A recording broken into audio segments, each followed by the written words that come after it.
Hay un dispositivo tan sencillo que casi parece ridículo y sin embargo lo que se afirma sobre él es enorme. Dice que puedes ahuyentar a los insectos que pican alrededor de tu campamento sin baterías, sin sprays químicos y sin enchufar nada a la pared o a un generador.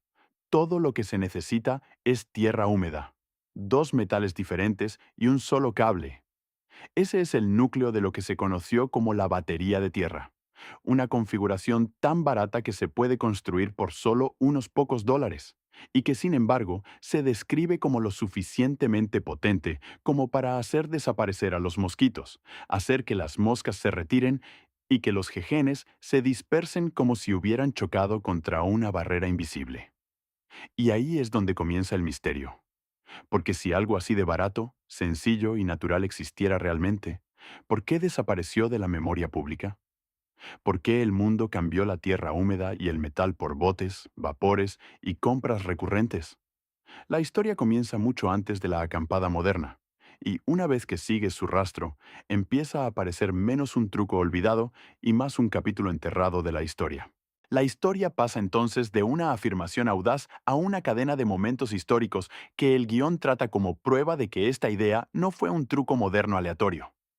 En París, en 1747, un físico francés llenó dos recipientes idénticos con la misma tierra y plantó las mismas semillas de mostaza en ambos. Un recipiente estuvo expuesto a la electricidad durante 10 horas al día, mientras que el otro se dejó solo. Según la transcripción, las semillas electrificadas brotaron en 3 días, mientras que las semillas de control ni siquiera se habían abierto todavía. Para la primera semana, las plantas electrificadas eran más altas y tenían raíces más profundas. Pero el detalle en el que más se detiene el guión es este. Los insectos evitaban el recipiente cargado, mientras que pequeñas moscas se congregaban en su lugar alrededor de la maceta sin carga. Luego el guión salta casi un siglo hasta Edimburgo en 1841, donde el relojero Alexander Bain enterró una placa de cobre y una de zinc en tierra húmeda. Las conectó con un cable y midió aproximadamente un voltio proveniente de la propia tierra. La humedad del suelo actuó como el electrolito y la configuración alimentó un reloj durante meses. Pero, de nuevo, el guión dice que la parte más sorprendente no fue solo el voltaje, fue lo que sucedió a su alrededor.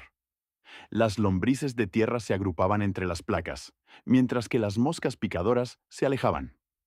Poco después, el terrateniente Robert Forrester supuestamente extendió el sistema por campos de cebada en Escocia, y el resultado publicado, según la transcripción, fue que el daño por plagas cayó casi a cero, como si se hubiera formado un límite invisible alrededor de los cultivos. Lo que hace que la historia parezca más importante es que, en la transcripción, el efecto no se queda dentro de un laboratorio. Se traslada a campos de cultivo abiertos. 3 años después del experimento del metal enterrado de Bain, el terrateniente Robert Forrester supuestamente instaló el mismo tipo de sistema en sus campos de cebada cerca de Elgin, Escocia. El resultado publicado, según relata el guión, fue sorprendente. El daño por plagas se redujo casi a cero, sin pulgones, sin escarabajos y sin nubes de moscas congregándose al anochecer, como si se hubiera formado un límite invisible alrededor de la cosecha.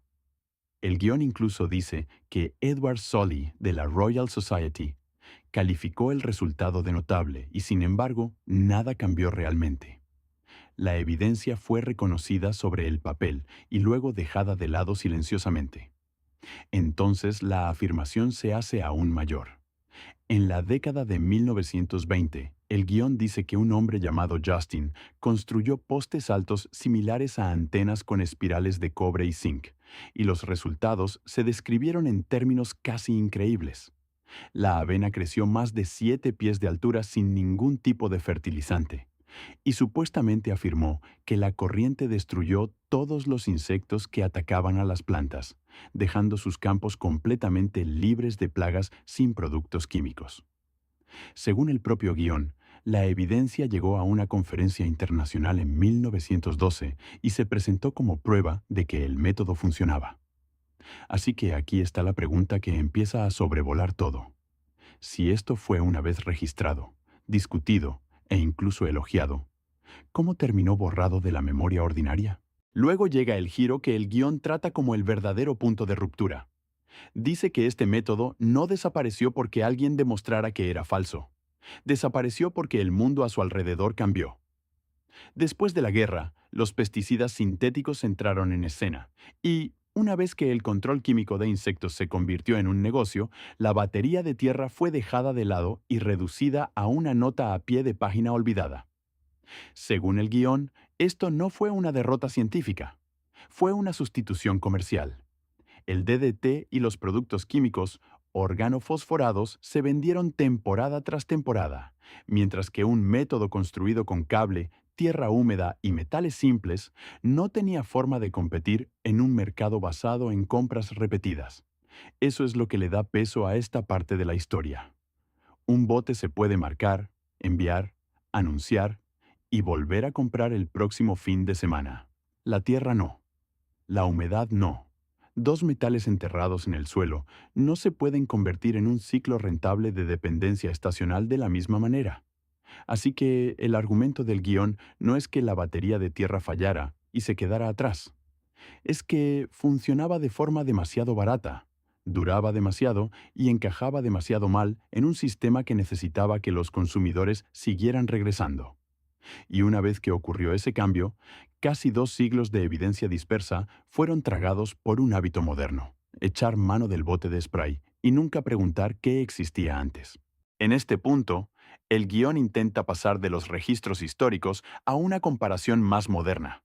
Señala un estudio de 2015 que describe como una prueba del cobre contra las larvas de mosquito y presenta el resultado en términos dramáticos: mortalidad completa de las larvas en 14 días a un coste de solo unos 2 euros. Justo al lado pone una imagen muy diferente. Un bote estándar de spray de DEET cuesta unos $12 y dura solo poco tiempo.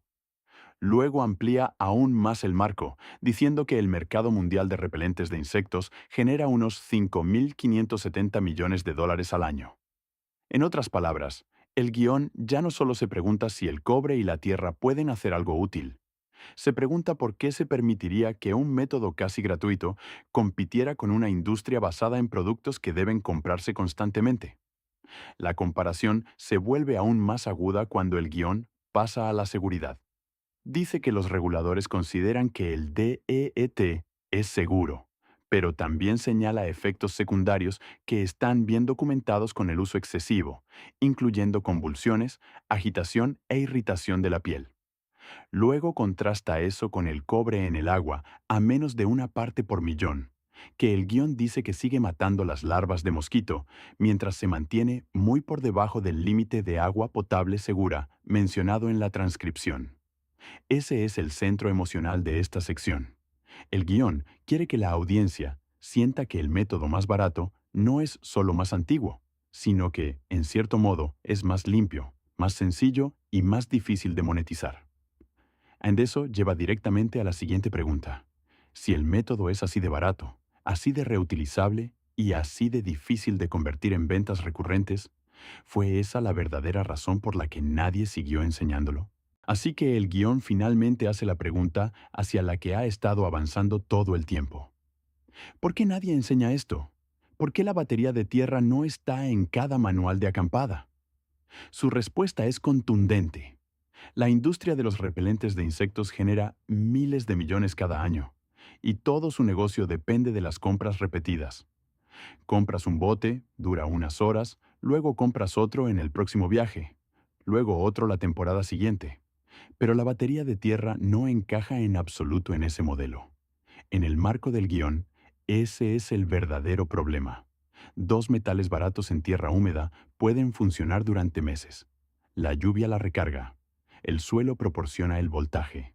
No hay recambio, ni ciclo de sustitución, ni motivo para seguir volviendo a la tienda. Es por eso que el guión hace aquí una de sus afirmaciones más contundentes. No se pueden patentar dos metales en la tierra. No se puede poner marca a la tierra. No se puede crear una suscripción en torno al voltaje del suelo. Así que, en sus palabras, la batería de tierra no solo repele insectos, repele las ganancias.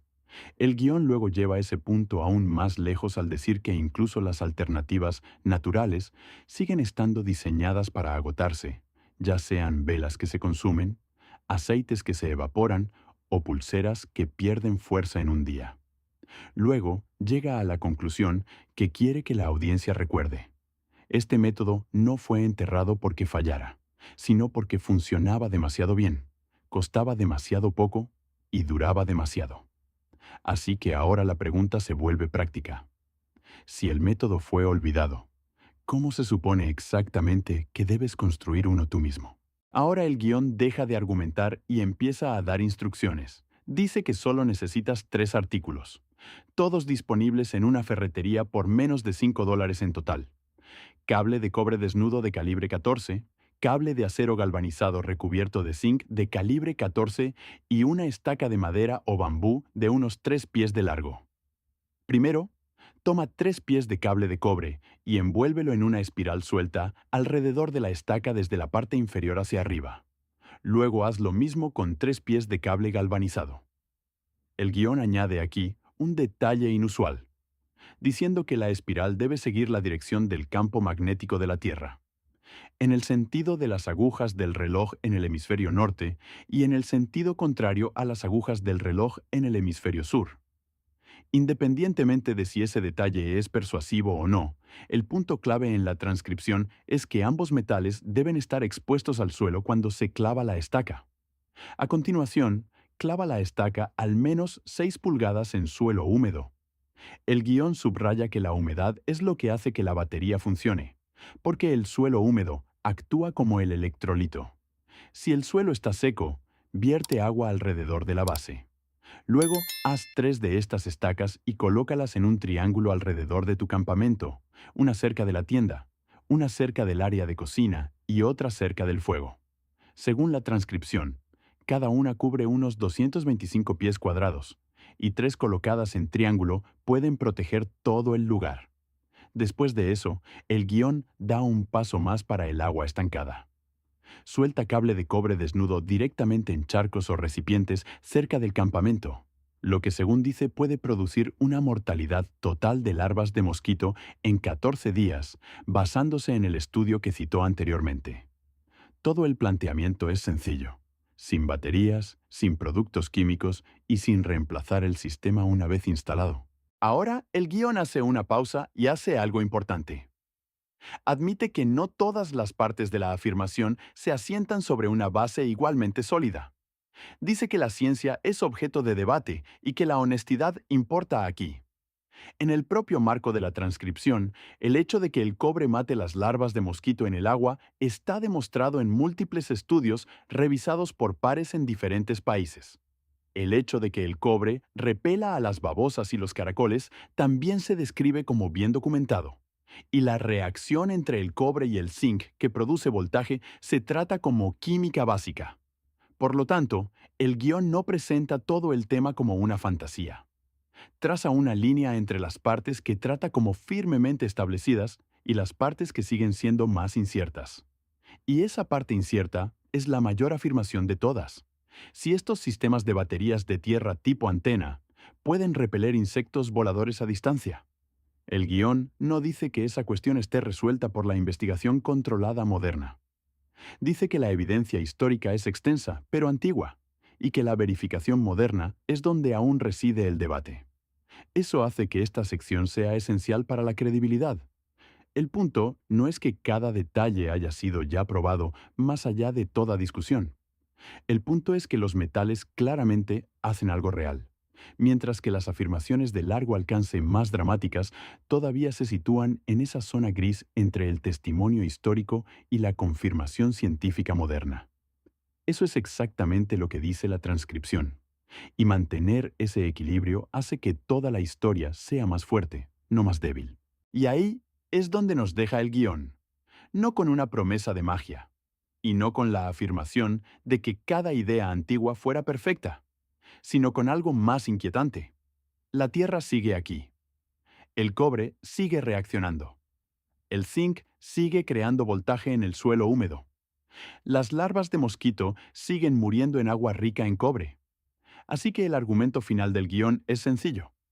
Este conocimiento no desapareció porque la naturaleza dejara de funcionar.